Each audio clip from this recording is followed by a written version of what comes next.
Moi, je suis habituée. Hein. Moi, si je me suis habituée à ça, si j'ai fait quelque chose, je demande pardon. Donc, il faut s'habituer à demander pardon à nos enfants, à vos enfants. Oui, si vous avez dit une parole méchante ou vous avez fessé là, tapé, il faut s'excuser. Oui, c'est ça. Jésus est Seigneur. Donc, je vais parler de ce qui éteint la lumière.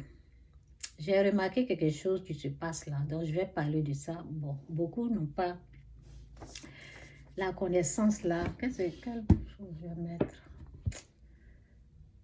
La lumière qui en toi ne soit pas obscurité. Je vais mettre ce verset-là. C'est dit veille, hein? Veille à ce que la lumière qui en toi ne soit pas obscurité. Je pense que c'est ça. Je vais mettre seulement la lumière.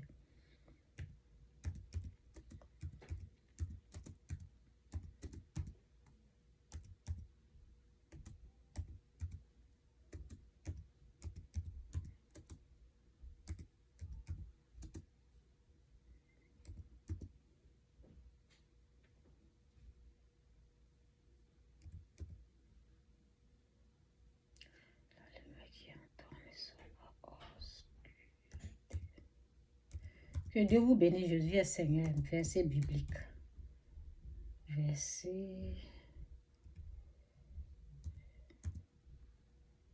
Attends, je vais mettre comme ça. Je vais vous montrer quelque chose. Je vais vous montrer quelque chose là qui se passe.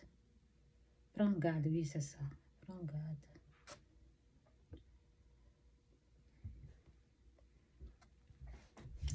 Ok. Dans Luc 11. Qu'est-ce qui se passe? Toi, tu as me dit quoi?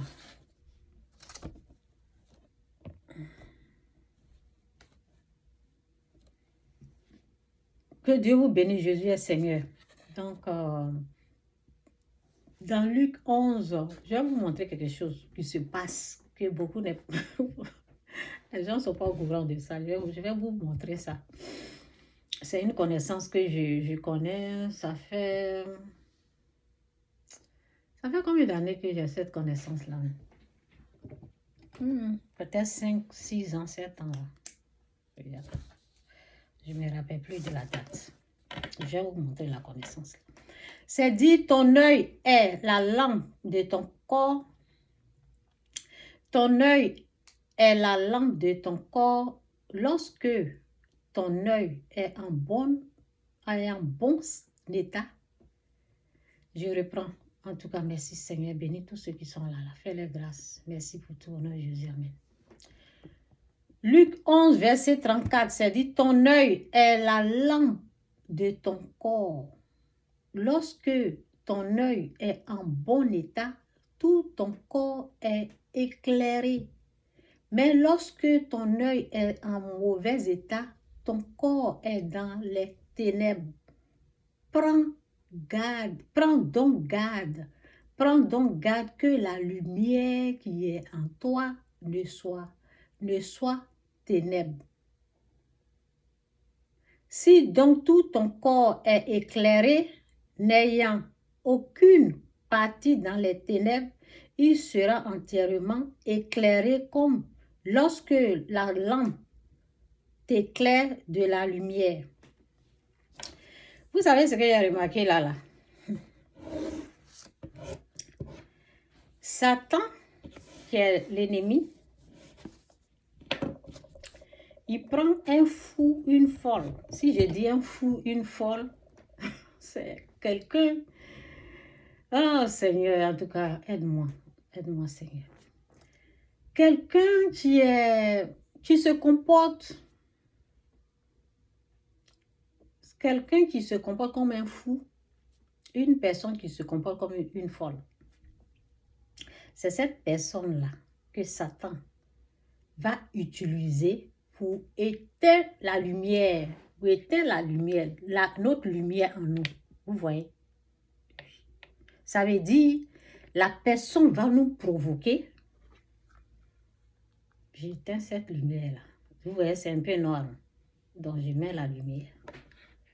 Ce que je suis en train de dire là, cette connaissance-là, c'est un peu rare.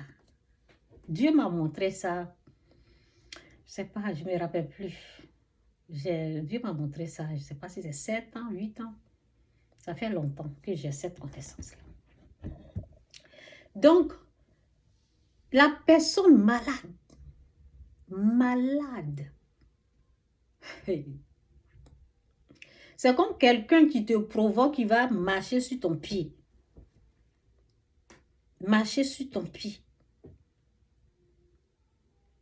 Et comme la parole dit de pardonner, de laisser tomber, quand la personne va te provoquer, tu vas lutter avec ça. Parce qu'il y a le laisser tomber qui est là, il y a pardonner, il y a prier pour bénir les ennemis, prier pour les ennemis. Et il y a la foutaise. Toi, parce que quand la personne va te provoquer, c'est comme la foutaise. Tu vas voir ça. Je peux même pas dire tu vas voir, c'est la foutaise. C'est quoi ça là même? Vous savez pourquoi la personne fait dans son ignorance, hein? La personne fait ça dans son ignorance. La personne fait ça sans savoir que Satan est en train de l'utiliser pour éteindre la lumière qui est en toi. Est-ce que vous comprenez un peu, non? En tout cas, Seigneur, aide-moi. Je ne sais pas quel exemple je vais prendre pour vous montrer ça, parce que souvent, c'est bien avec les exemples. Aide-moi à prendre l'exemple pour vous montrer comment ça se passe. Aide-moi à savoir. Donc, au fait,